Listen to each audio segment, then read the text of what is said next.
1,000 years ago. It found its way into our galaxy.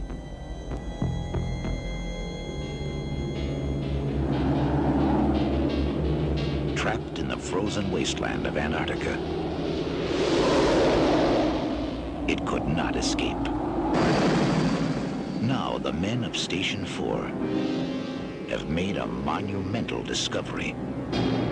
An alien creature had frozen, but not to death.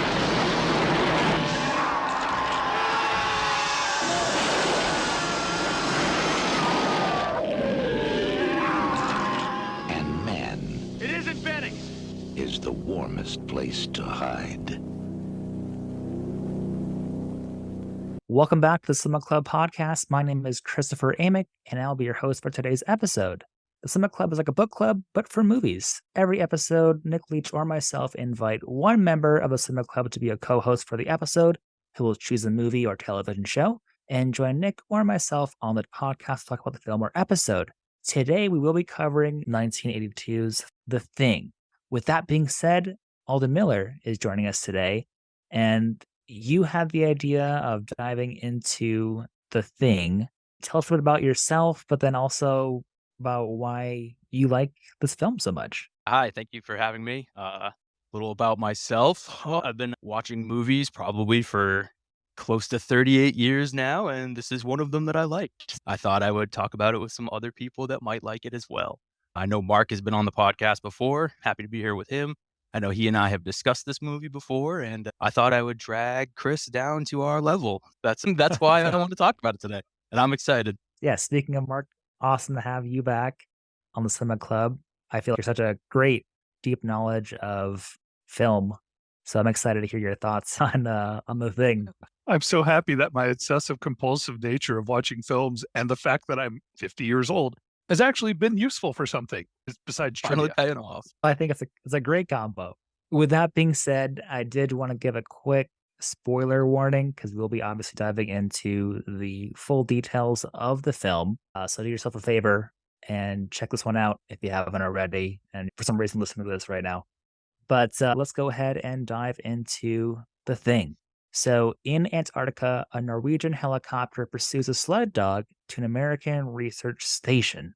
The Americans witness the passenger accidentally blow up the helicopter and himself.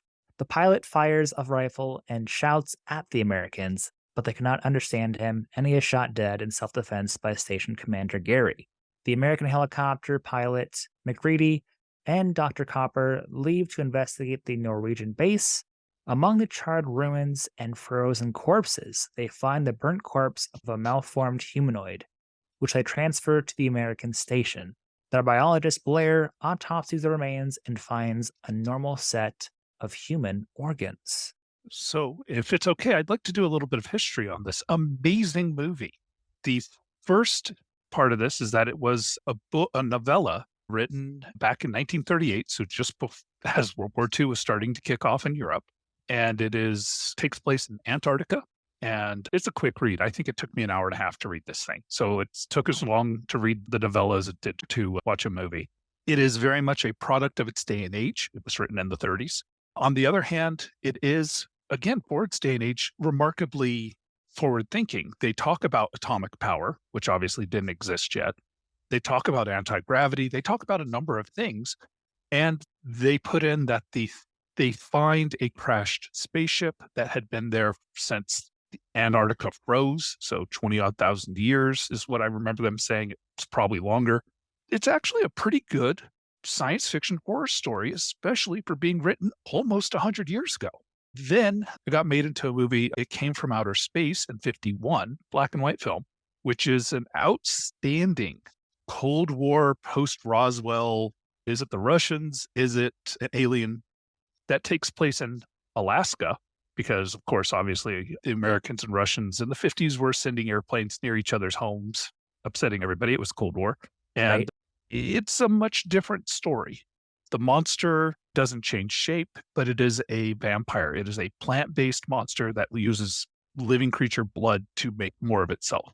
So it's very much not invasion of the body snatchers, but the aliens are coming to invade us.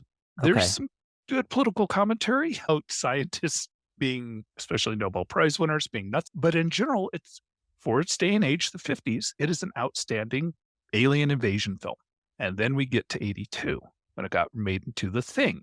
And The Thing, which had a budget of $1 billion, with a notable that 1.5 million was spent on the creature effects. So 1/10 of the film's budget, which was filmed, a lot of it in Alaska and in a giant refrigerated soundstage, 1/10 of its budget was just the monsters, and it shows throughout the film. I believe that it's pretty commonly accepted that The Thing is probably one of the best practical effects monster movies made. And that's the history. We'll go into the prequel/sequel, the 2011 movie, when that actually comes a little bit more relevant. Thank you, Mark, for that deep dive into the history of The Thing. Just to clarify for my benefit, with the novella and the original black and white film, was the monster in that film based on the book, or was that its own little spin-off? It was its own little spin-off. The monster in the novella is very much the monster we get in The Thing. There's differences. The novella is a lot more invasion of the body snatchers. Okay. There were multiple people that were things. There were multiple animals that were things, but they hadn't quite hit the tipping point where there were more of them than there were of humans. So they hadn't just come out of camouflage to kill all the humans. It was very much an invasion of body snatchers, like I said. The movie was not. On the other hand, the movie did have people throwing kerosene at a giant lit monster on screen, with the actors running in at the end of the scene with the fire extinguishers, putting out the damn fire, they said. We're talking buckets of kerosene being thrown. Again, for the day and age, it was an outstanding example of a UFO movie. But it is very much different than the other films and the novella. It's based on it, but it's very much different. Okay, awesome. Thanks for that clarification. I appreciate it. It's really cool that when you think about films made that far back, what they were actually doing on the sets is crazy. When I the 50s film, and I'm like, that dude just threw a bucket of kerosene, and then they threw another one, and I'm like, that just got splashed onto the actress. What the hell? Is she okay? These guys have insurance? Yeah, but there's a lot of differences. Obviously, they didn't have helicopters in 38, and in 82 they've got the helicopters. Okay. They talk about using steam-powered cats. The people are equipped with brass ice axes. The steel ones are stored separately, and that's not something we would expect in a modern film or story. Right. All 4 of these films and books are worth pursuing. If you like one of these, watch them all, right? Just to see the differences. I think I've been to parties where we've thrown kerosene on giant fires, but nobody ran in with fire extinguishers after that. But definitely inspired, I think, by the 51 films. Having our own little gathering for that. I've lost Thanks my for sharing, eyebrows to Aldon. kerosene. It's a dangerous world out there. It is. The setup to the film, in my opinion, it's a good setup. As far as the film goes, you have mystery. Why are these Norwegians shooting a dog? Why are they freaking out? Why are they carrying explosives? The beginning is very much a good setup. It buys you in. It makes you want to know what's happening. When they make it to the base, it's all destroyed. It's demolished. There's fire. There's smoke. You find horribly mutated bodies outside. Again, the special effects, practical effects are just absolutely amazing. And then in the prequel film that we don't realize is a prequel film, they actually do a very good job of setting up all of the scenes that you see somehow happening in the film. Then they have a little bit of a montage at the end where they show those scenes. And that was a little weak, I thought, but it actually solidified it to me where I went, oh, that's what they're doing. So the prequel actually did a good job of setting it up. It is much more modern than the 82 film. You watched both films. Aldon, what were your thoughts on the 2011 leading into 82's? They tied it all together, like Mark said at the end, with kind of a montage. It's almost like stingers coming in the credits. And that really ties things together. You see the dog start leaving the Norwegian base and take off towards the American base there. So it puts the pieces together. And they did do a good job throughout building. Here's what happened here. This is what they find in the 82 version. So I think it did link up pretty well. I believe Carpenter has gone on record and said that this is not necessarily canonical, but I think that they did a pretty good effort of getting everything to tie in. A lot of people panned the 2011 version and have not necessarily strong opinions of that, but that kind of parallels the 82 version as well, because when that came out, that was not critically received very well. And now at this point, it's gone on to be seen for what it is and really a groundbreaking horror movie. Another thing you mentioned there too, Mark, was when they're shooting at the dog and kind of setting everything up. If you speak Norwegian, they're actually yelling at it something like, "Get back, you idiots. It's not a dog. Yeah. It's some creature." So if you happen to be sitting in a movie theater in 1982 and spoke Norwegian, you could have your movie ruined for you in the first 5 minutes, which I think is fantastic personally. Yeah. But I think that's cool that they included that actual language in there, not just for authenticity's sake, but just a little Easter egg maybe going in for setting everything up there. Absolutely. And yeah, I watched the A2 film a few weeks ago, and then I watched the 2011 and A2 back to back this week. And I feel like they did do a pretty good job of setting those things up. The thing that kind of jumped out to me, at least, besides those very last few minutes of 2011's film, was the axe being in the wall, where they do see that in 82. Those little details were definitely established. Actually, one of the scenes from 82 that wasn't quite as faithfully reproduced in 11, they find the radio operator in 82, and he's slashed both wrists, and there's frozen blood coming down from his wrist. Yes. Okay. His neck had also been cut past the trachea. Okay. I've never chopped off somebody's head, but I do know that you have to have something incredibly sharp to make that cut. And yeah, the guy had a straight razor, but if you're committing suicide and slicing your wrists, you're not going to go back and slice your own neck so deep that you're hitting vertebrae, right? In the 2011 film, we see him dead and we see that his neck's been cut, but it doesn't go back. And in the 82 film, you can see the trachea, right? Mm. So I'm wondering if there's a chance that somebody came back after the guy committed suicide and did it more just to make sure. In the films and books, it is to some point proven that the thing may play dead. So it would make sense that if you're not sure that this is really Bob and he's dead and not just frozen, you might try and chop his head off. Right. But that was Okay. one interesting thing. Again, on the practical stuff, they had a guy with an almost severed head in 82, which was pretty gruesome at that time. Oh, yeah, I would say so. I know too, I just really love the establishing opening shots with the helicopter and the husky. All those shots really do showcase that they are in the middle of nowhere, which is important for us to cement in our minds, obviously. Because I know it says Antarctica in the opening scene, they're in the middle of the wilderness. But then, yeah, as a first time viewer, I was like, oh my God, where are they trying to kill this dog? Like these monsters. Yeah. I believe I And read that they just spray painted a regular dog too. They had a trained husky for a lot of the more interior shots and everything, but that outdoor one, they just painted another dog to look similar to it. They had one Really? dog that was, yeah, I can't remember. I was reading through the trivia and stuff, but I thought that was funny that he just painted a dog, going the old Wizard of Oz style with the horse and everything too. But yeah, I was thinking about the dog because they are in the middle of nowhere. Does this dog know where it's going? Because it finds the post. And you go off on a heading a couple of degrees the other direction, you're going to go right past it. You're not necessarily going to get there. So at that point too, what does the dog know and what are their navigational abilities to be able to find something else? And how quickly would it be able to, if it left the outpost and made it somewhere else, get to outrun a civilization? helicopter. in snow. Obviously, it's a weird situation. Why is there a dog wandering around in the middle of Antarctica? Why is a helicopter chasing it? And then again, going into the 2011 film, how fast did that dog have to move and how did it know exactly where to go? Obviously, we know the dog is the thing. The thing flew a spaceship, right? Obviously, it's intelligent. So at some point, the dog was able to look around. And we see that in the film. The dog is just wandering around the camp for a while. And it has a very inquisitive look and it's friendly and lets itself be pet and it's licking people. And we start thinking about hygiene just coming out of a pandemic. And it's disturbing when you realize that the first guy that the dog ran to, it's licking it and potentially it is infecting that guy. And this is great in hindsight. When you rewatch it, you just get the heebie-jeebies knowing what's happening to these poor people and they have no clue. The heebie-jeebies. No, that's pervasive throughout the whole film. And that really, I think, is what draws me to it. Because these are smart people that are out here. It's not a frat house. It's not a bunch of kids on vacation in the Hamptons or anything like that. These are intelligent people that are in the middle of nowhere. And there's already got to be a sense of kind of cabin fever and isolation. And then you introduce that alien element, literally and figuratively, and just that paranoia and fear and dread. It's just throughout.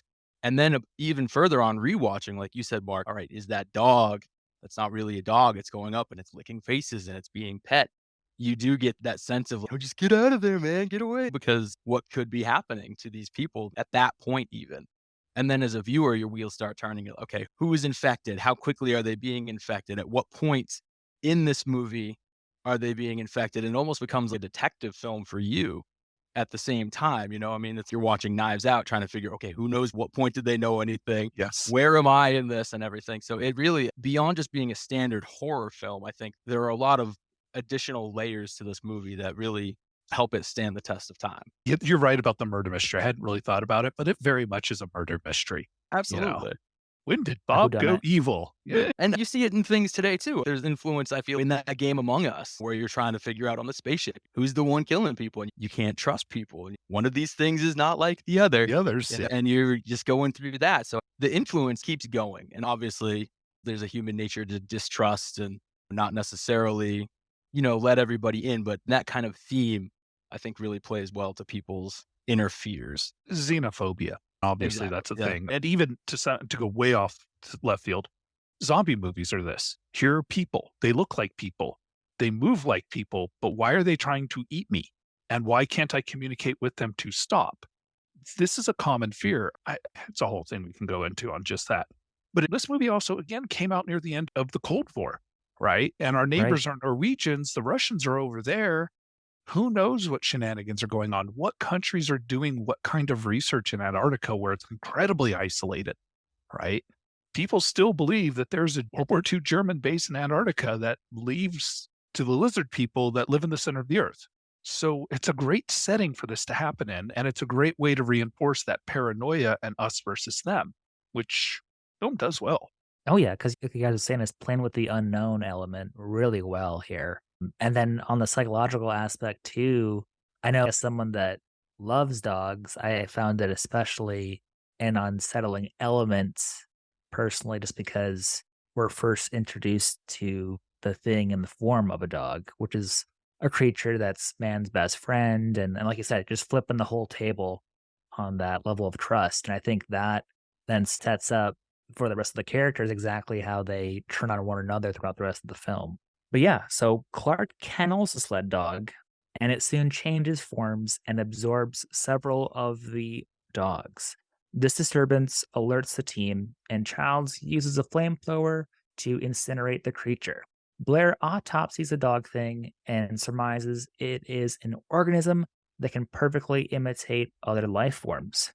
Data recovered from the Norwegian base leads the Americans to a large excavation site containing a partially buried alien spacecraft, which Norris estimates has been buried for over 100,000 years. Blair grows paranoid after running a computer simulation that indicates the creature could assimilate all life on Earth in a matter of years. I did want to take a moment here and just pause for one moment to share that the Cinema Club podcast is 100% supported by you, our listeners. So if you are enjoying the show, and if you are wanting to support the show and continue to help it grow, please consider clicking the support button on our website. You can check that out at podcasters.spotify.com/pod/show/the Club. Thank you so much. And now let's return to the episode. I love that they go to the site of the spaceship and they're down on it, and then it's just done. I'm sure it's budgetary constraints and everything, but that it's just, they're showing you a glimpse of it and then it just gets taken away. I wish that they would have explored that a little bit more. I suppose you do see more of that in the 2011 prequel, Under the Ice action that happens in that. And it almost happens so quickly. And I've seen this movie several times, and just watching it again today, I'm like, oh yeah, they went to the spaceship, because it's just so anticlimactic in the movie. I forget about it every time. But yeah, that just amuses me. So I wanted to talk about it because I can, that I'm a guest here.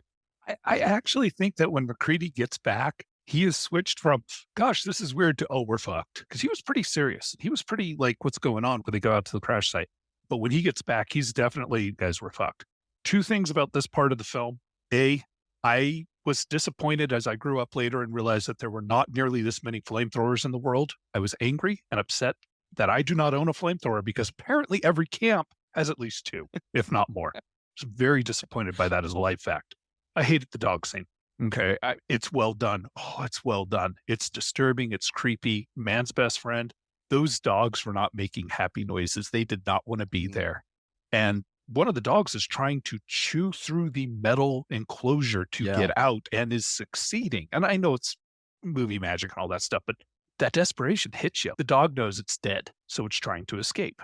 In the book, the dog scene is where they find out that they have a living alien. It escapes. It goes down to the dogs. They find it down there. That's where they first electrocute it because they didn't have flamethrowers yet in the novel. Oh, okay. Yeah.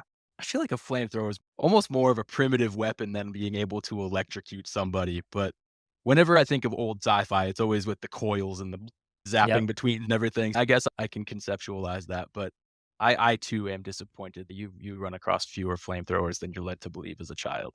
Yes. One of the harsh realities of life. Yeah, Do I need a flamethrower? No, I don't. Do I want one? Yeah. Don't you? Yeah. Go to That's how I always Survival wanted and to all clear that. my driveway when I was living in New England. I said flamethrower would make quick work of this. It would have. Yeah, like with the dog thing again, it's hard to watch, hard to get through, hard to listen to. Then even when we have the dog thing being autopsy, that's really disturbing to view as well. At least for me, it was. I think that the doctor that Blair, they had autopsying it.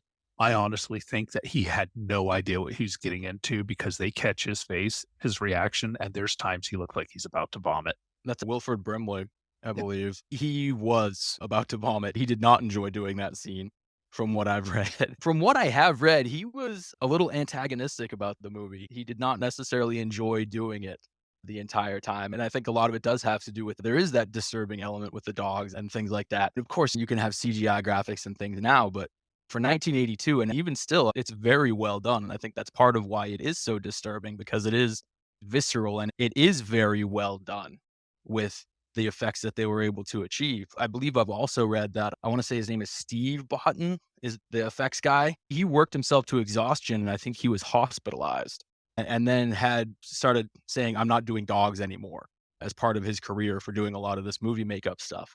But yeah, some people didn't like doing the film, Wilford Brimley being one of them. There were also a lot of on-set arguments, even them not knowing who is the thing. And they had cast discussions trying to figure out what was going on at any point too. Of course, with the dogs, you realize there is this thing at this point. And I think there's argument too about part of it detaches and jumps through the roof when Childs is burning it with the flamethrower, which kind of goes into, I think they say it later too, but each piece wants to survive. So you see it jumping through the ceiling and nobody really addresses that, I feel, in the rest of the movie. If that's like, we'll deal with this problem later, we have this stuff immediately in front of us, but it does seem like there's another thing at that point that has gone off that they haven't been able to track. Considering the confusion, you've got people with flamethrowers, you've got this giant, huge dog thing with tentacles. It's horrifying, and everybody's looking. Somebody's shooting it, and nothing is happening. Which again, humans and guns, that's our stick. That is our stick. And if guns don't work, we need something else. I think they were so overwhelmed. I don't even think half of them realized that something escaped. Because again, flamethrower, there's flames. Special effects wise, again, awesome, very well done. You get a lot of the fun, weird, cheesy stuff in this one, though. The tentacles whipping around. Of course, they shot it as the tentacles are being pulled in, and then they reversed it so it looks like the tentacles are whipping out. Mhm. Effects like this in Evil Dead. It's well done. It's a well-established way of doing tentacles in shows and movies. Again, the practical effects are outstanding. It's great info you both shared that I was clueless about. So thank you. Also, like you're saying, Alden, with the crew of the actual film theorizing about things going on when it came to their role, I think it's really interesting element then that we can view the film with since both the actors and the characters don't know what's going on. It sounds like that's cool. Carpenter has been pretty cagey about the conclusion. I'm sure we'll get more into that as well later, but not necessarily said definitively this is who at the end of the film too. Oh, that's awesome. There was a lot of chaos during production. Apparently, at one point, Carpenter nearly quit. And it's John Carpenter's a thing. So if he would have left, this film probably would never have been made. I know when Alden, you were like, hey, we should check out this movie. I hadn't seen it before. Tragic. But I was instantly on board when I saw that Kurt Russell was the star of the show. I think this is early on in his career, but I think he's great. I had never seen a film with him when he's this young prior to this, so it was really cool for me getting to check him out as such a young actor. He almost didn't get the role as well. They were looking at other people, and I think Carpenter was reluctant to bring him on because he had worked with him a few times before, and not discrediting him at all, but being like, "Do I wanna do another movie with the same guy?" More looking for a bit of variety, and then I think eventually they agreed, and I think Kurt Russell as well had quite a bit to do with shaping the film overall from what I've seen too. So had they gone with somebody else even, it could have been a very different end product than what we were given. He had worked in Escape from New York the year before was Carpenter. Yep. Completely different film and character. So it's basically back-to-back films for them both working together. Interesting. So there's a scene in the novel when they find out that all the dogs and all the cows had been taken over by the thing, and nobody realized it. But because they were wearing halters on the cows and they were in a certain room, that's why the cows hadn't gone amok and killed everybody. They were pretending to be cows, right? The cook freaks out when he realizes that he had milked the cows that morning and had then cooked with the milk and fed everybody food from thing cow milk. And I'm like, why did they put that in one of the movies? Because I'm sitting there going, oh, I'm going to vomit. And I'm like, oh, why didn't they do that? That's the movie I wanna see where it is just cows running amok. And that all happened off scene. Like they went down to go check on the dogs and found out the dogs were all monsters. So then they went to check on the cows. And then they come back. They're like, yeah, guys, so this just happened. It's, oh, what a way to just skip over that. But yeah, the cook freaking out because the cow he had milked had been a thing and he had fed everybody thing milk. Of course, the whole how is it being transmitted stuff. And That's really dope. I really wish they'd included that in one of the films. Just one of them. They touch on it a little bit. There is mention of, I think Fuchs is we should all eat from cans because it could be transmitted through such and such. Granted, not as cool as milking a cow, where it's directly passed that way. Yeah, but it's one thing. If you cook milk, it kills everything in it. This is how it works. And we know that fire works on the alien. It just would have been that guy who's sitting there. They're talking about this, and the guy's got a glass of milk towards his mouth. That's what I wanted. Yeah. Again, one of those comfort items in life suddenly having a different taste. Yeah. So the remains of the malformed humanoid assimilate in isolated Bennings, but Windows interrupts the process and McReady burns the Bennings thing. The team also imprisons Blair in a tool shed after he sabotages all the vehicles, kills the remaining sled dogs, and destroys the radio to prevent escape. Copper suggests testing for infection by comparing the crew's blood against uncontaminated blood held in storage, but after learning the blood stores have been destroyed, the men lose faith in Gary's leadership, and McReady takes command. He, Windows, and Knowles find Fuchs' burnt corpse and surmise he committed suicide to avoid assimilation. Windows returns to base while McReady and Knowles investigate McReady's shack. During their return, Knowles abandons McReady in a snowstorm, believing he has been assimilated after finding his torn clothes in the shack. One thing I would like to point out between, again, the novel and this version of the film is everything that happens with Blair happens the exact same way. Oh, okay. He's gone mad. Everybody's worried that he's going to go around and slice everybody's throat while they're sleeping. So they just put him in a shack outside. And everything else that happens in the shack outside plays out the exact same way in the novella. I enjoyed the fact that they kept that. That is cool. And yeah, first time I was doing the movie, I was like, oh yeah, he's not the thing, obviously. That they definitely play with that assumption. Even the camera, like how they linger on certain characters or pan to somebody's reaction. It's great. I love it. The score too definitely highlights certain things. Yeah, the music just adds to that overall sense of dread as well. And I love Blair freaking out and destroying everything because realistically, it's the rational thing to do when you're in that situation. If you're thinking about it practically, like obviously you can't have this thing get out because it will take everybody over. I don't know how they programmed the computer so quickly to run all those numbers and everything that he had figured out, but it was like probability that one or more people are infected is 75%, and then it was like 27,000 hours until global takeover, which is about 3.8 years, I think, about the same time it takes you to get a bachelor's degree. until everybody has become the thing. So smashing everything, realistically, that's giving humanity a better chance at surviving. And now everybody else, even though McCready has been to the spaceship and does have that oh shit mentality at this point, they still lock him away because from an outside viewpoint, this guy's just fucking nuts. And he's making it harder for all of us by smashing this stuff. And there's debate too. Is he infected at this point? Is he the thing when he's smashing everything?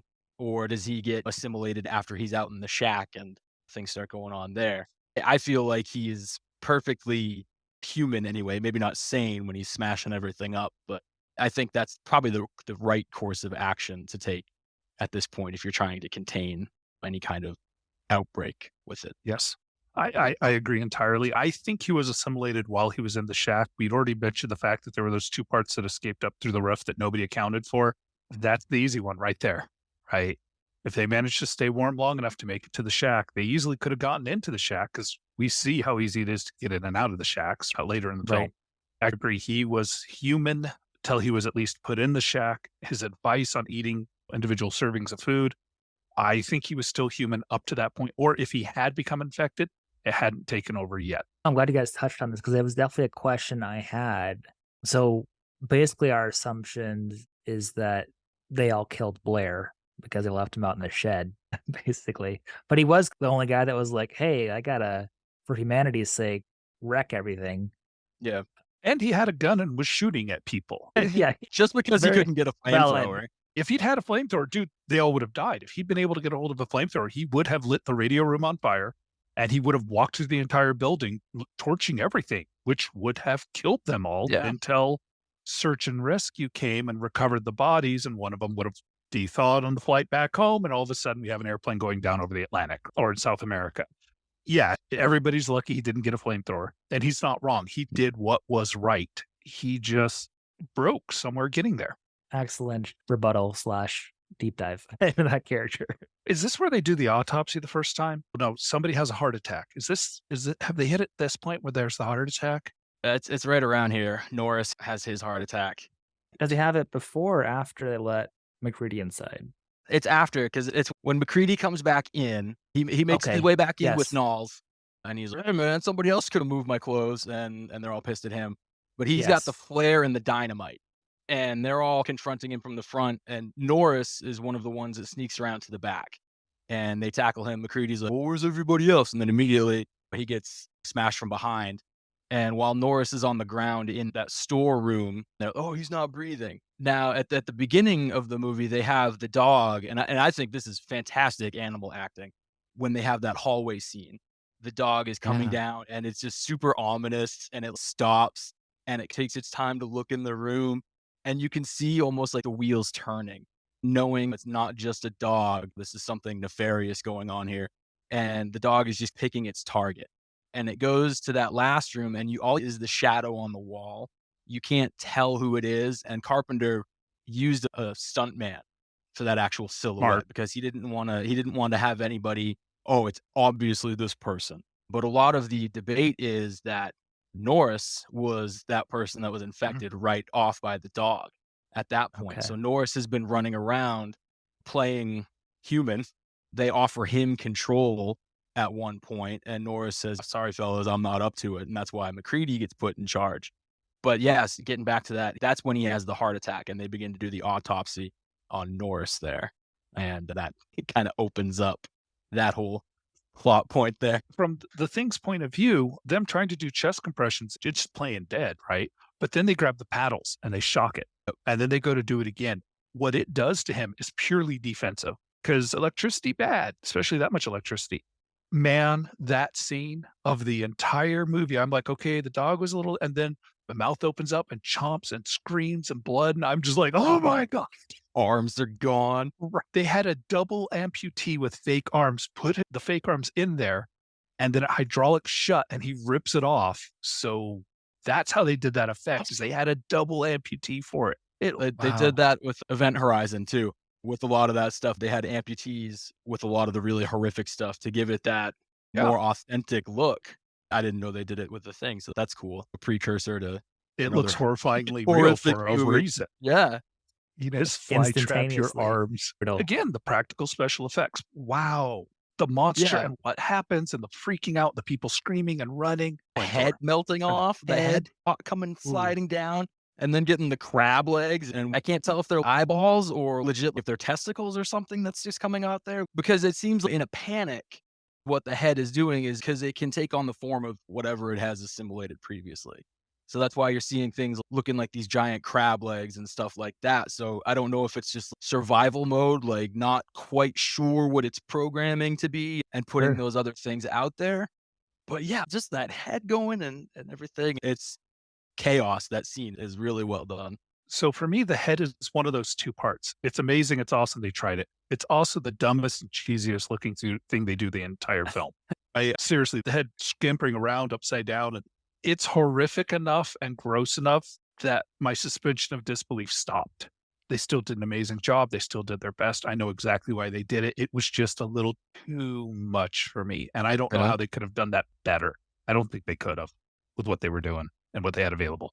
You're okay with the two-headed off thing? That doesn't but yeah, bother me in the least. just pulling organs out.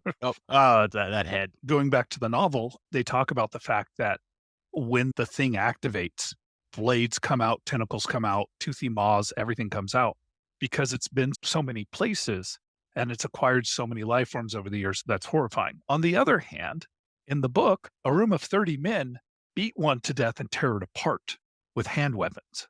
So Strength it's in not numbers. what as scary as the ones we're getting, but it's still horrific. And it turns out that room full of 30 men, 14 of them are the things, and they're going with it because they haven't quite tipped that number yet. And you don't realize that till the very end of the story. The book also brings up the fact that they've got to be psychic because Bob is a thing, but Bob acts like Bob.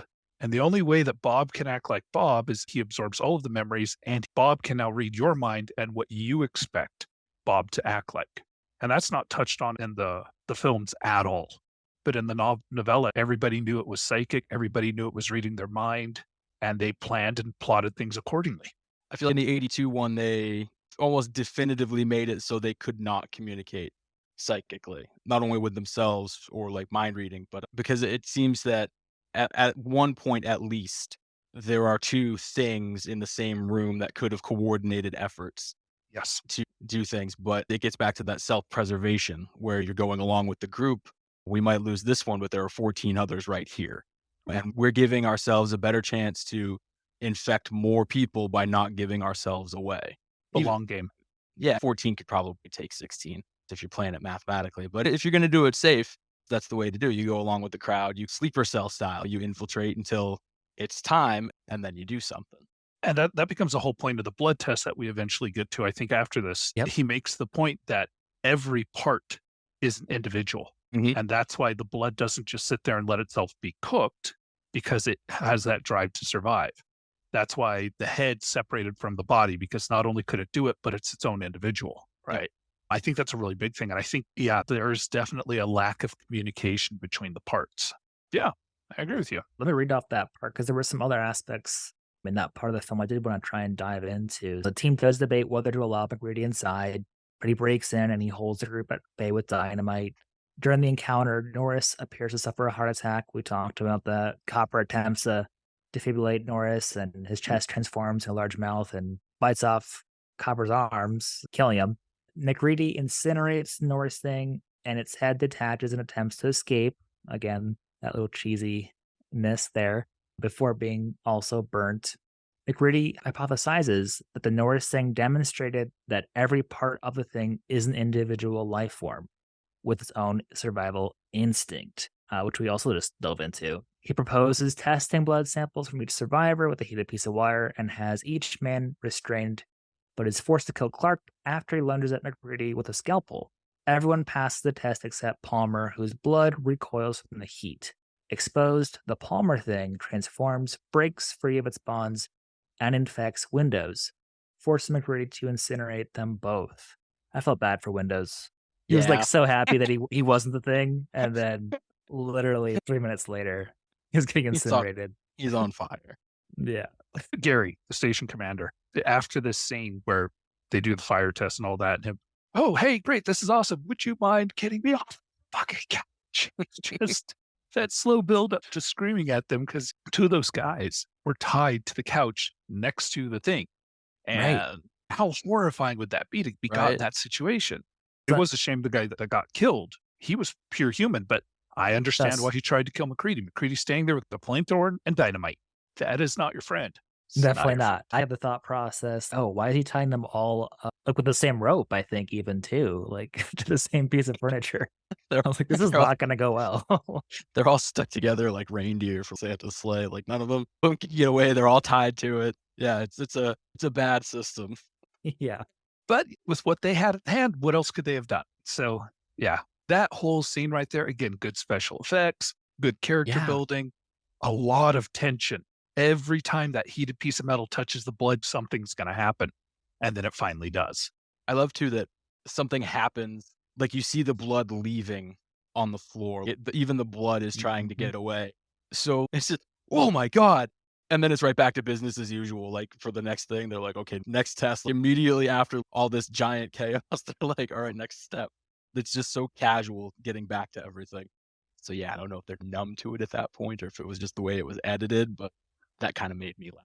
But they just, all right, next step. Well, and I think it speaks to the fact that we as an audience don't have any idea who the thing is along with the individuals in the film, right? So we're trying to figure everything else out in real time with them as well. So that's why, like you're saying, Alden, all those scenes, especially like the ones where they're testing all the blood, trying to figure out who's infected and who's not, we're on the edge of our seat as well, anticipating the results. At one point, somebody mentions the dog handler, Clark. Oh, Like, yes. you've been hanging out with the dog this entire time. And Clark's a very reserved man. I'm human. I understand completely why people were worried and paranoid about him. And I would have assumed he was too. I hadn't been assuming at that point he was. Yep. Oh, yeah. And I love how they set it up for us to think that because of his mannerisms and whatnot. Yeah. He looks pale almost, sick in a lot of it too. And it seems like this guy got something, but he seems unwell physically too. And then it turns out that he's human the whole time. But yeah, they do a really good job setting it up to distrust that guy. I was going to ask you guys both about it, but watching the 2011 film and then the 82 version again back to back, I really enjoyed how 1982's film actually seems to have individual characters that are unique and fun, even when we compare them to the 2011 version. They're basically just a bunch of bodies being taken out. There were 3 individuals. So Yeah. There's Game Yeah. of Thrones guy. There's the lady from Scott Pilgrim versus the World. there's and also, why can't I remember her name? Mary.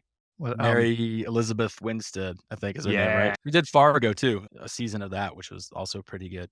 So But- yes, you're right on that. The 82 film, you have much more distinct characters. There's a reason we use tropes. There's a reason we use archetypes because they work. The cook, he's one of 2 black men on the station. He's playing his music as loud as he wants. There's several scenes of him smoking something with one of the white guys. Both of them hold themselves differently from the groups, but because they've used this tropes, especially from the 80s, we can picture who that guy is, right? And then I cannot remember the other actor, his name, the other African-American male. And he's just this big mofo. And he very much does that stereotypical 80s big black man, right? And they all have some character development given to all of these characters, which considering the size of the cast and the runtime, and this is not a drama, it's actually pretty impressive they're able to do as much as they do. Absolutely. Because, yeah, they're all experiencing all these things together, but they're all having unique reactions as well. Can't remember his name, but the one guy's running for the gun safe and breaking that. And everyone's having their own reaction to this horrendous thing happening. Was that Windows that went for the gun safe? Yeah, that was Windows that went for the Think gun so. safe. Yes, you're right. Yeah. It's Keith David is the other guy that you're talking about. And I'm on IMDb now, and he's got 300 something credits at this point. He hadn't done a whole lot before that, before playing Childs. It's always weird. I think the way I was introduced to him was through Requiem for a Dream. So I don't know if either of you have seen that, but I always, Oh, that's a gorgeous film. yeah, that's a good one. But his character in that one, definitely different from this one. But I always want to associate those roles, and I feel like the thing would have worked out a lot differently had he been doing the same thing with that one. But yeah, he does a great job in that, and I think they had more character development even, and I think they wound up scrapping it for time because it's a sizable cast. There's 12 guys that are stuck in this station, and they each have a personality to them, and they did have more backstory before they did have to cut some things, but you still definitely get a feel for them, and nobody really feels interchangeable. You can almost keep track. I think today I distinguish all of their names and everything. I was like, okay, cool. I can finally keep track of who this is. I know who Palmer is, like off the top of my head. But they do a good job of doing the character development, and especially for a horror movie, you don't always get that. You're more looking for blood and organs and things like that than a fully developed character. But you definitely do see it a lot more in this. I agree. And that is interesting to note that, as with all films, they get slimmed down, but it sounds like they had plans to even extend further some of the characters in the film as well. So that's interesting to know. Also, you've mentioned it too, Alden, but yeah, it's what, a dozen males in the film? There's no Yeah. females in the film. I Nope. think the only females that would be in the film would be, I think there's one on the TV for half a second, and Yeah, then and the computer, the chess computer. voice. And then "You cheating bitch," that's her end. Really, I mean, like, the female, the only one in this movie is the first casualty because he kills the computer immediately. So let's be honest here. When the rest of the people found out that McCready killed the chess machine, he would have died. The Oh, only yeah. thing that saved him from everybody else is the monster showing up. Because His best chance you of don't survival. pour a whiskey into the only computer entertainment for 1,000 miles, you will die. Your teammates will kill you. You got So- taped episodes of Let's Make a Deal. In the novella, of course, there were no females, written in the 30s, not surprising. This movie coming in the 80s, not too surprising it'd be an all-male crew there. The 51, the black and white movie, there were 2 females in it. And one of them was a love interest, and one of them was the medic for the place. So a little bit different. Obviously, 11 had, again, I think 2 females, maybe 3. Yeah, it was at least 2. Yeah. And I will say I did enjoy having that mix in the 11 version as well, because, yeah, it is a sausage party in this film. But yeah, I did think it was something that was interesting to me, because another film like that doesn't come to mind where there's literally not a female character in the entire film. Yeah, it looks like there were 2. There was Mary Elizabeth Winstead as Kate Lloyd, who was apparently based off of Ripley. Imagine that. And Kim Bubbs as Juliet, a French geologist who was part of Edward's team in the 2011. And she's pretty quick to go in that one. Oh, she dies hard. Yeah. But yeah, cool. Diving into it further. So Child is left on guard while the others go to test Blair, but they find that he has escaped and has been using vehicle components to assemble a small flying saucer. Upon their return, Child is missing and the power generator is destroyed, leaving the men without heat. McCready speculates that, with no escape left, the thing intends to return to hibernation until a rescue team arrives. McCready, Gary, and Knowles agree that the thing cannot be allowed to escape and set explosives to destroy the station. But the Blair thing kills Gary and Knowles disappears.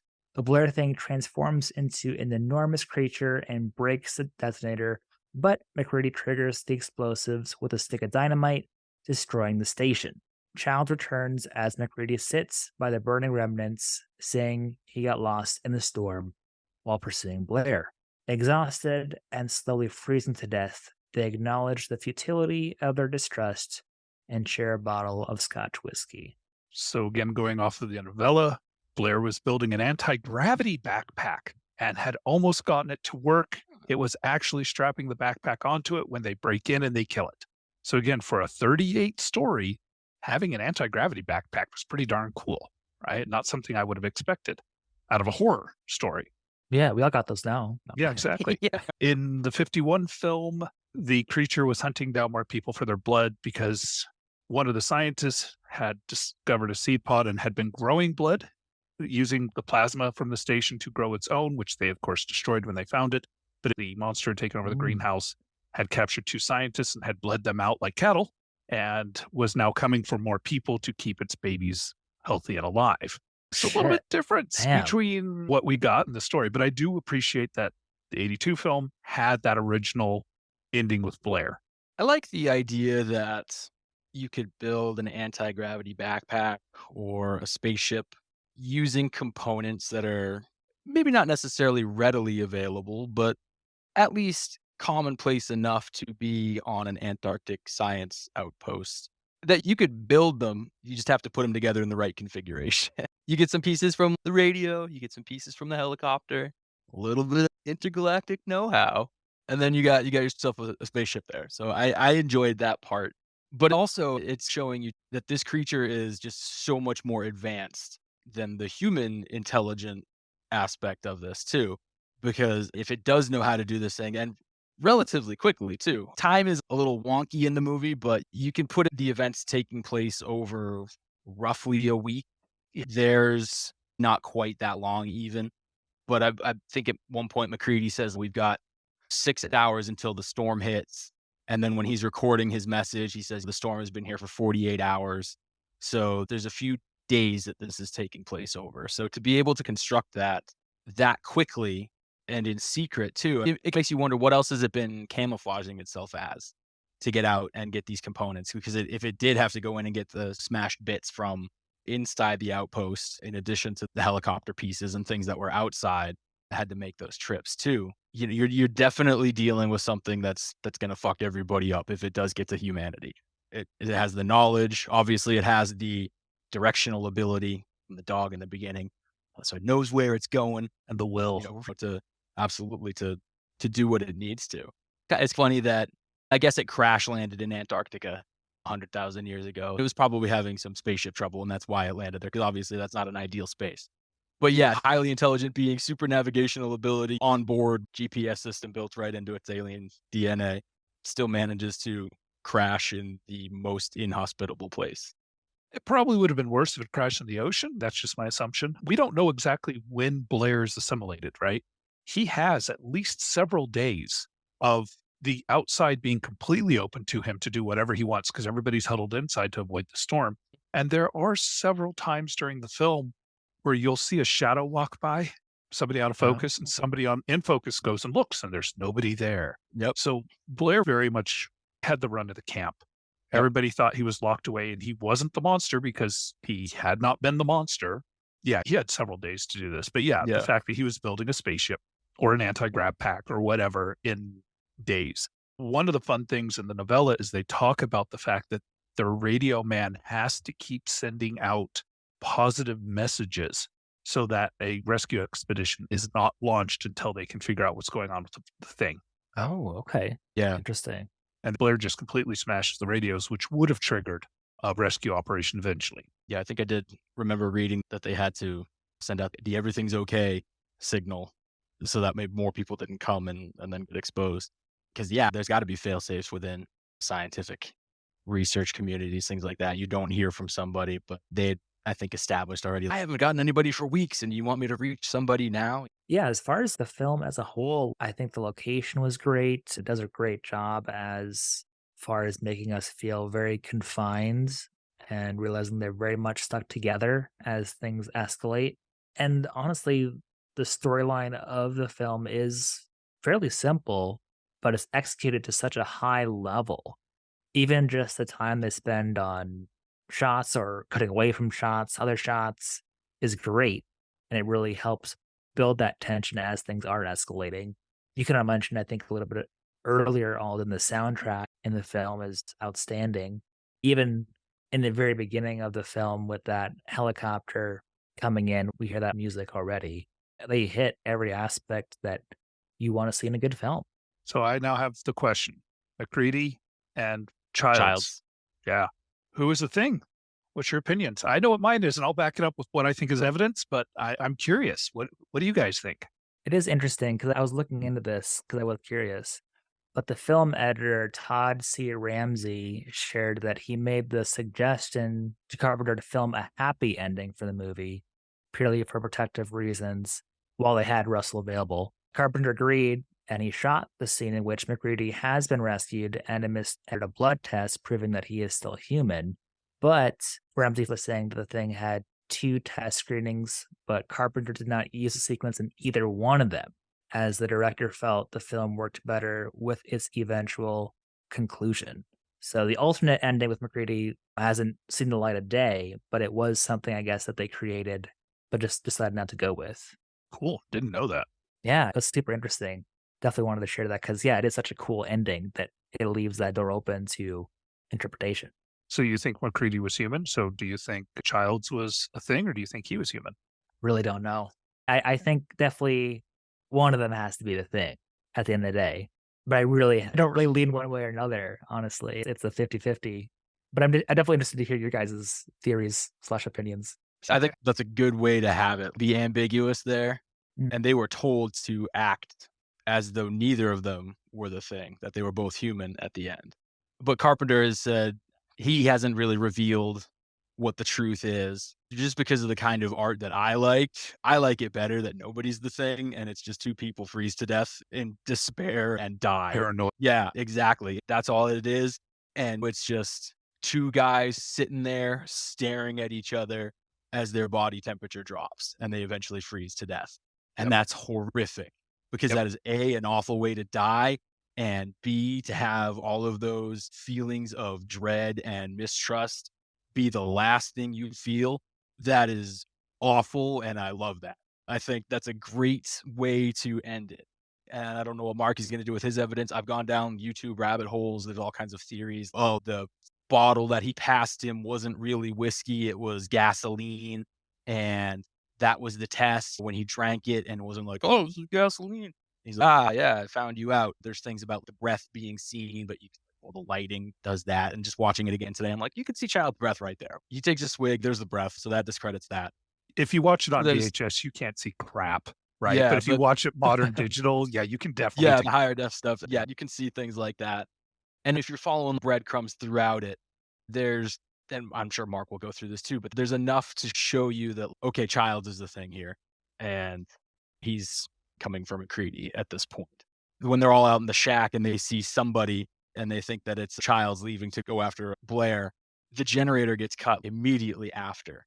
So Blair would already be in and underneath because that's where the generator was. Because Gary's like, it's gone, So there's no way seeing somebody outside who's then seconds later, in a basement kind of level, taking out a generator. It doesn't make sense that he's out chasing after Blair. And then the color of his jacket when he approaches at the end too. Because the whole time he'd had the dark blue jacket on.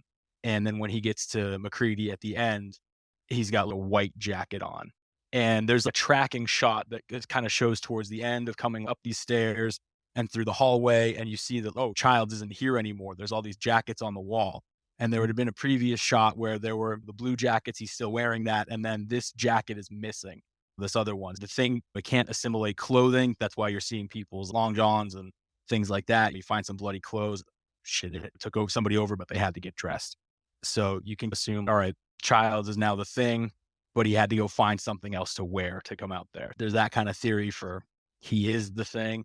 There's a game for PlayStation 2 game that supposedly is canonical, and that goes into it. I've never played it. I don't know anything about it. But in that, Childs dies of hypothermia and McCready is rescued somehow. He is in the game, him and his big Arby's logo hat that he has on. I love that hat so much. Those are in the games. I know what I feel like I want it to be, and then I know how the film leads it to believe. But yeah, anyway, I want to hear what Mark has, and hopefully I didn't just rip anything out from underneath you because then I'd feel bad. Oh, I wanted to mention quick too, before you do, Mark. I was looking into that game as well, and I guess as a pre-order incentive, at least some places were incentivizing people to pre-order the game by including a copy of 1982's The Thing as well. You get a personal phone call from John Carpenter telling you what really happens at the end. Two video game of the same name released for Windows, PlayStation 2, and Xbox. I had no idea. Find it now. Yeah, I don't really. Maybe I do. I don't know. I've watched and read a lot of The Thing this last couple of weeks, guys. I got to be honest. So at the end of the 2011 show, Mary Elizabeth Winstead, she figures out that the guy she's with, the McCready analog, the American helicopter pilot that's the hero, she figures out he is a thing and lights him on fire, which pretty much leaves her to die there by the crashed UFO. because he's missing his earring. And that's the way in the 2011 show, when they were figuring out whether or not the people were human or not, is by looking in their mouths to see if they had fillings, because they kept finding fillings all over the place, or like the metal rods out of somebody's broken ankle or stuff Yeah. like that. So if you look at Childs, and I watched this damn scene too many times, you can see he has a gold earring throughout the entire film, and he does turn his head, and it does catch the light for half of a second in the ending. So I believe that both of them were human. And that's my evidence, is they made a point of that's the way they discovered him in the 2011 film. And you can definitely see he has an earring in the 82 film. See, I like that because then nobody wins, and I like Nobody that. wins. Nobody wins. There's still a very good possibility that one of the things had a body part hidden away and it's frozen, right? It could have made that choice to freeze itself anyways. Childs ran. I think, and this is not a slight on the character of the actor, I think the idea of going into an ice cave with a monster and a large amount of dynamite was him going, because they all should have died down there. And the fact that McCready didn't was pure dumb luck. And we don't know that the thing's dead. The thing could be buried underneath there. Wouldn't surprise any of us. It was doing ice tunneling. Yeah. I don't know if it counts as a deleted scene because they didn't have the money to film it. They storyboarded it, but they went further into Knowles' death down there. Because as it is now, you're just like, what happened? Did he explode? Like you don't see him die. But he originally did walk in on Blair doing like the face grab thing. Gary, he walked in on Gary getting killed, and then Knowles got horrific killed, begging for death while McCready's watching and everything. You can see going through that. That's less ambiguous, but you make a good point. It was tunneling around underground, and it is all looking for survival and everything. And it is a super intelligent being. So if it can detach something, yeah, why doesn't it have like a hand come off, like the thing from the Addams Family, and just have that somewhere? Because if it's been paying attention, it knows, all right, there's going to be a rescue team coming eventually. So why not preserve a piece of itself to then be found at some point, some way, and then just eventually go off? And actually, I like that even better because everyone still dies here. And then despite their best efforts, humanity still gets taken down. Which is how Which is the just a 2011 film ended. Yeah, which is just super bleak. And I can appreciate things like that because things don't always work out the way they do in the movies with a happy ending for everybody. I like when art makes that choice to just leave you feeling terrible at the end of it, because I think that's valid. And I think that's what this movie does really well throughout, is you do have that gut punch feeling so much throughout this movie. It's unrelenting in its ability to make you just feel bad with so many parts of it. And that's fantastic. And that's really why I wanted to talk about this movie, because I feel it does do that. And I think good art should make you feel something one way or the other, whether it's appreciation or disgust or something. But as long as it's eliciting some kind of emotion, I feel like that's doing its job. And every time I watch this movie, it's just nothing gets better. And then the more you realize, the more you can go through and watch things happen. And you feel, now that guy's screwed. Like you just get that feeling of dread when are things happening. And it's just layers upon layers of going through and everyone feeling crappy. I'm going to get invited back. Well, the UFO's still there. There are going to be rescue teams sent out. There's obviously a possibility that at least the DNA from at least part of the bodies of the aliens, the things are going to be recovered. An interesting thing from the novel and the black and white film, the UFO was destroyed. They used thermite to try and dig it out, and that ignited, in the novel, they said it was a magnesium body. In the black and white film, it just plain blew up. And that was very interesting that they definitely got rid of the UFO. So that's why they were so protective of the alien itself, was because that was the only source they had of whatever was, right? The 82 film and the 11 film, the UFO is still there. There's going to be rescue operations, which leads me to my dumb fan theory, the Leviathan movie. It is a Russian tanker that is experimenting with something to make humans that can survive deep underwater. The movie was way too much like the thing. It came out 92, I think, but it's compared to the thing because you have a creature has fish stuff and will grab people and incorporate it into its body. It's very thing-like. So my fan theory is that, oh no, we can't hear from the Norwegians. Oh no, we can't hear from the Americans. Hey, Russia, would you go check to make sure our people are still alive? And they go and they're like, yeah, your guys are all dead. We found nothing. And then they put it on the ship called the Leviathan. And while the Leviathan's going north to Russia, bad things happen. And then we get the movie The Leviathan. That's my fan theory. I hadn't heard of that film before, to be honest. I hadn't either. Right around the same time, you had The Abyss and Deep Star 6. And obviously, The Abyss is a much happier ending, but all of them involve monsters in the ocean that eat people. That, heck, Meg is based off of this. Something happens deep underground because of mining or whatever, and creatures are released. In this case, they found a sunken ship, and they found the body, and they didn't want to do anything with the body, but there was vodka. So some of the crew had hidden the vodka. So a guy and a girl are getting drunk on vodka, and it turns out the vodka was infected with whatever it was they were experimenting on. You got some callbacks to the thing in this. It wasn't intentionally made as a sequel. They actually did a lot of things to try and make it not appear to be a knockoff of the thing. But that's my fan theory.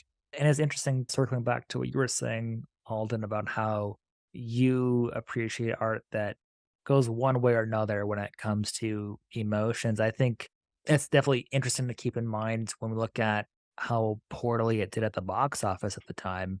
Because I think the movie cost like 15 million, and It made 19. did it? Okay. 19. If we adjust it in 2022, a 15 million budget would have been 45.5 million, which again, 10% of that was spent on the special effects alone. That was the highest amount of money that had been spent on special effects to date. And it made 19.6 million, which would have been the equivalent of 59.4 million. So it did make a profit. Everybody did it. Now, critically, it was bombed. It was panned. It did. Oh, no. Because 2 weeks earlier, and that's a lot more of a optimistic scenario. Heck, some of the actors turned down a role in E.T. to be in the thing. And I'm not sure if that was a good or bad choice. I'm just going to leave that there. Yeah, no, completely. Wow. Talk about a difference in films. Yeah. Yeah, they were close. And yeah, that did definitely impact, I think, people's feelings towards that. So I got 2 But yeah. sci-fi films with aliens to go see this weekend. Which one am I going to go see? Right. Well, also, Poltergeist was out at the same time. Like, Poltergeist, come on, that is one of the best haunted house movies ever made. Can you imagine trying to compete? Yeah. I just looked it up too. Blade Runner came out, I think, that same weekend as well. That film did not do well in the box office, but my God, talk about one of the greatest films ever made. We had a bunch of sci-fi stuff going down. And how different were they all? Yeah. Yeah. Right? You have Happy Aliens, which obviously smashed everything. You have Blade Runner, which is this bleak dystopian film with a ton of wonderful issues. You have Poltergeist, one of the best haunted house movies ever made. And then you have this thing, which is horror and aliens. I understand that, a lot of people were critically not very positive on this film. Yeah, maybe not the best timing to release the thing, but on Rotten Tomatoes, it does have really great scores. It has a certified fresh, 85% with the critics, and then a 92% with audience scores. Obviously, that wasn't a thing when the thing released, but it's cool to see that it's a lot more appreciated today than when it first came out. That's why we're talking about it, right? Because it came out forever ago, basically, but it still has its impacts on today's films, I would say, when we look back at some of the decisions and themes that were used. Yes. I can't think of another film, practical special effects wise. It's Empire Strikes Back, right? Because now you can't even find the practical effects for those anymore. Because unless you have a laser disc or you have a VHS tape or you have the original film, you don't actually get to see the practical special effects that were done in the Star Wars films. Those special effects made an entire genre. There's a company, ILM, that exists because of Star Wars and the special effects done. That's the level of quality we're talking about as far as special effects. And even during the day, the special effects were panned, that people didn't like the special effects. Maybe it was too realistic. Body horror is body horror, right? We all have feelings on it. It has definitely become a cult classic. It is definitely much more positively thought of nowadays than it was then. I remember watching it sometime in the 90s, and it would have been on VHS, so I wouldn't have even had a chance to see it on big screen in 82. My parents never would have taken me to this film. And I saw Star Wars in the theater. So my parents would take me to films that were a little different. It's had an R rating, though, to be fair. Yes, it did. Yeah. And E.T. was out. Of course, my parents took me to E.T., right? Unless it's down at the loft one of these days. I don't imagine it will. I'm never going to see this on the big screen. And I can't imagine it being any more horrific than it already is watching it on whatever the hell size my TV is. Because dang, in high def, that's pretty brutal stuff. But I think it definitely did not do as well as it should have. I think it was not taken in as well as it should have. And I think it definitely has a higher opinion of it now, which sucks because that film is 40 years old. And I hate it when amazing films aren't appreciated till a long time later. Yeah, one of the reviews was bereft, despairing, and nihilistic. Nihilistic? Can I even say that word? Nihilistic? Yeah, Aldon, you're right. Yeah. Everybody dies. Those are selling points for me, though. I mean, like, Alden has that on the back of the disc. He's like, yes, awesome. yeah, I'm gonna buy this one. But yeah, any other closing thoughts by chance for John Carpenter's The Thing? I recommend it in any of the versions. The novella, I got it on my Kindle. There were a little bit of weird formatting issues. I think that's just taking a non-digital book, making it digital, and then converting it to Kindle. I read it in an hour and a half. It's not a big commitment. It jumps you right into the action. The black and white film, again, is an outstanding post-Roswell Cold War movie involving UFOs, right? The obviously 82 movie, which is what brought us all together, is, again, one of the best special effect films out there. And the 2011 one, it's enjoyable. It seems very modern, especially nowadays, comparing to a 40-year-old film. A 10-year-old film is obviously going to look more realistic. Yeah, the characters, a lot of them are there just to die. But that was the book, too. That really was the book. Heck, even in the black and white film, two scientists die and they're talking about it. And I had no idea who those two scientists were. But all of them are worth watching or reading. The story is valid. It is obviously something that speaks to us because it's been speaking to us for almost 100 years at this point. Yeah, I had a great time with this one. I'm glad you brought it up, Alden, because I had never seen it. And now I've watched it twice in the last couple of weeks, which is awesome. I loved it. Good time. Yeah, if you're a fan of cool headwear, if you liked Pharrell's hat, you're going to love MacReady. Here's another thing about the opening. That year, Conan the Barbarian came out, Poltergeist, Star Trek II, The Wrath of Khan, Mad Max 2, Road Warrior, and Tron came out. Oh, that was Can a you good year. imagine trying to compete against those films?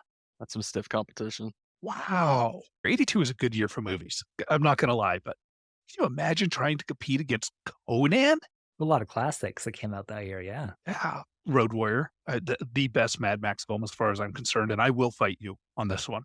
Wrath of Khan, one of the best Star Trek films made.